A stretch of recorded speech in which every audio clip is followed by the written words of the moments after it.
ৰ'দে বৰষুণে এটা উৰুখা পজাতেই দিন নিয়াইছিল তেওঁ। জীৱনৰ অধিক সময় পাৰ কৰিলে অশেষ কষ্টৰে। ঘৰ এখন হ'ল বিশিষ্ট লোকশিল্পী পখিলা লেকথেপীৰ।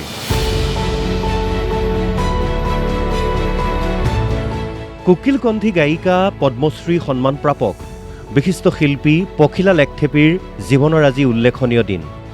ৰাষ্ট্ৰপতি দ্ৰৌপদী মুৰ্মুৰ হাতেৰে পদ্মশ্ৰী সন্মান ল'বলৈ দিল্লীলৈ যাব কাৰ্বি লোকশিল্পী পখিলা লেকথেপী। দিল্লীলৈ যাত্ৰা কৰাৰ প্ৰাক্ষণত এটি ঘৰ উপহাৰ হিচাপে লাভ কৰিলে পখিলা লেকথেপীয়ে।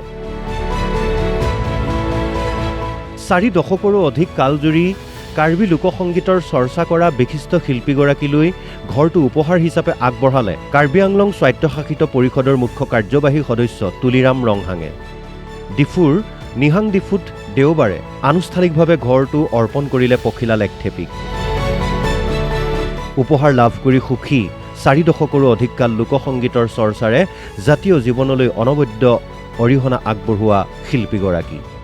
এনেকুৱা শান্তি পাইছোঁ যে মই ইমান অভাৱ অনাটনৰ মাজত ৰ'দে বৰষুণে মই যে টিকি আছিলোঁ, ইয়াৰ ফলটো আজি আমাক মানে গোটেই ৰাইজ বুলিয়ে ধৰক, অকল মোৰে ঘৰ নহয়, গোটেই ৰাইজৰে ঘৰ।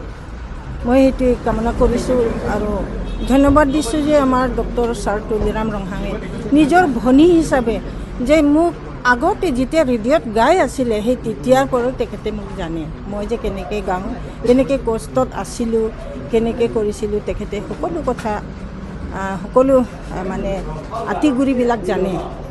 সেই হেতুকে আজি তেখেতে নিজেই মোক নিজৰ ভনী, নিজৰ ছোৱালী বা নিজৰ ঘৰ বুলি তেখেতে নিজে মানে খুব ইমান ধুনীয়াকৈ বনাই দিছে ঘৰটো, মোৰ কোনো কমপ্লেইন নাই।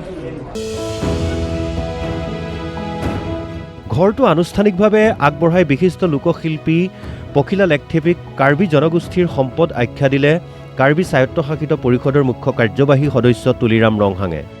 সাংসদ অমৰ সিং টিছো, বিধায়ক নিচু টেৰাংপি, কাৰ্যবাহী সদস্য মধুৰাম লেকথেকেকে ধৰি বহু বিশিষ্ট লোক সাক্ষী হ'ল এই বিশেষ মুহূৰ্তটোত।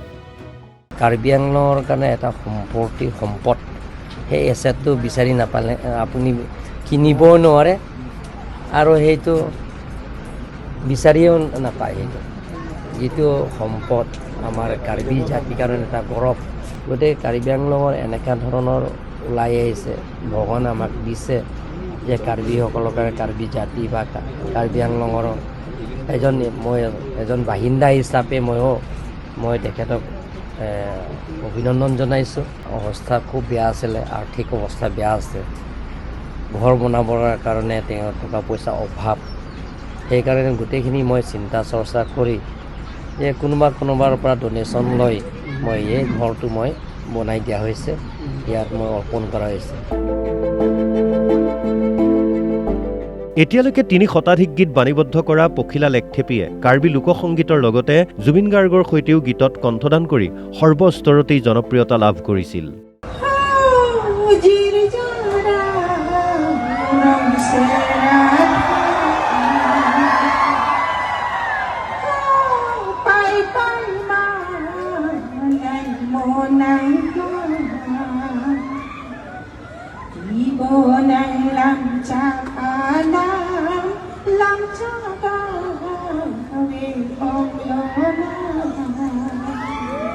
কাৰ্বি পাহাৰৰ পৰা ভৈয়ামলৈ সুৰৰ মায়াৰে সমন্বয়ৰ সাকু গঢ়া শিল্পীগৰাকীলৈ ৰাজ্য চৰকাৰে 2023 চনত আগবঢ়াইছিল শিল্পী বঁটা। 2024 চনত ৰাজ্যৰ 3য় সৰ্বোচ্চ অসামৰিক সন্মান অসম গৌৰৱো লাভ কৰিছিল তেওঁ। পাহাৰৰ কুলিখ্যাত পখিলা লেকথেপী সদায় কুশলে থাকক। অসম লাইভ 24 পৰিয়ালে তাকেই কৰিলোঁ কামনা। বোকাজানৰ পৰা ভৱজ্যোতি বৰাৰ ৰিপৰ্ট, অসম লাইভ 24।